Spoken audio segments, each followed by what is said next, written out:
Good day. Here are the stories for the Manila Times for Friday, March 12, 2021. At least 3,000 nurses have been killed by COVID-19, the Global Nurses Federation said on Thursday, as it warned of a looming exodus of health workers traumatized by the pandemic.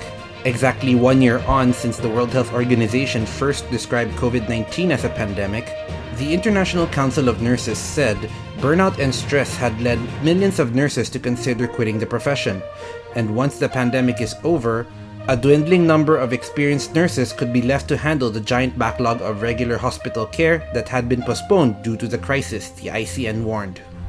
Local government units or LGUs requested for more military and police forces so they could strictly enforce health protocols following the dramatic increase in COVID-19 cases, Defense Secretary Delphine Lorenzana said on Thursday. The chairman of the National Task Force Against COVID-19 wants to bring back the strict implementation of the health restrictions, saying some people appeared to have let their guard down despite the 1,000 new COVID-19 cases recorded in the past month. India's ambassador to the Philippines, Sambu Kumaran, said on Thursday that the country will receive at least 30 million doses of Indian-made Novavax vaccine in the second quarter or the early third quarter of the year once agreements are signed. Novavax registered an interim efficacy rate of 81%. Kumaran said discussions between Indian officials and Philippine vaccine czar Carlito Galvez Jr. were underway. The Department of the Interior and Local Government, or the DILG, has stepped up its campaign to control the spike in COVID-19 cases in Metro Manila. At the same time, the DILG stressed that it is not pushing for a region-wide strengthening of quarantine restrictions. The department doubled its efforts as the country posted 3,749 new COVID-19 cases on Thursday, another record high for the year and the highest since September 19, 2020, where there were 3,924 cases. The cases now total 607,048. Also alarming is the record 11% increase in positive cases. Amid the jump in COVID-19 cases in the country, President Rodrigo Duterte said on Thursday he had to order the reopening of the economy. In his speech during the inauguration of the newly constructed Port Operations Building at the Port of Dumaguete, Duterte said he had the timetable of just weeks for bringing the economy back on track. The Department of Health reported that since last week, the daily number of new COVID-19 cases has breached the 3,000 mark. Meanwhile, in that same speech, President Duterte said Senator Christopher Lawrence Bongo wants to become president.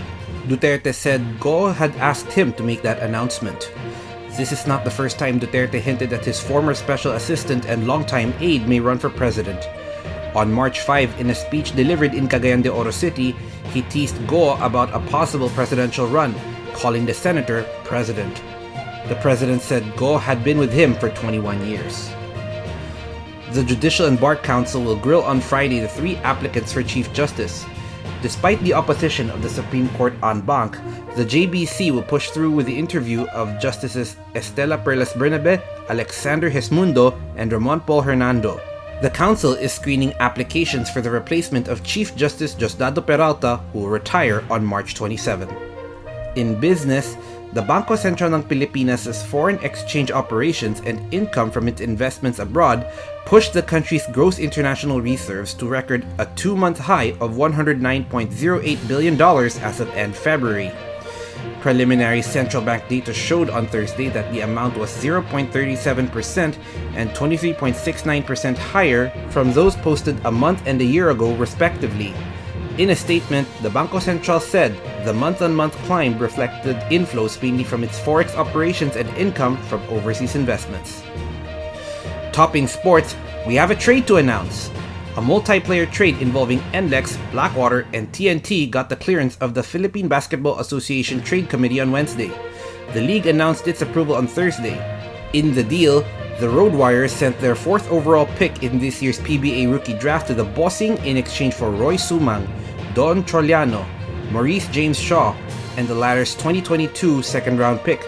The move reunited coach Yeng Giao, Jericho Cruz, and J.R. Kinyahan with Troliano, who was also part of the Rain or Shine team that ruled the 2016 PBA Commissioner's Cup. Blackwater then dealt its rights to this year's 4th overall pick to the Tropang Giga and got Simon Enciso, David Semerand, and TNT's 2023 first-round pick and 2024 second-round pick in return. Rigoberto Tiglao and Ruben Torres are today's front page columnists. Tiglao claims Western countries are hoarding COVID-19 vaccines, while Torres believes opportunities for overseas workers are becoming problems themselves. Today's editorial has called out Palace spokesman Harry Roque Jr. over his statement of not needing a strict lockdown amid a surge of COVID-19 cases. Read the full version on the paper's opinion section or listen to the voice of the Times. For more news and information, get a copy of the Manila Times on print, subscribe to its digital edition, or log on to www.manilatimes.net. Follow us on Twitter, Facebook, or Instagram, and keep up with the Times. With the Fort Ville Seran, this is Eric John Seco reporting. May you have a safe Friday ahead.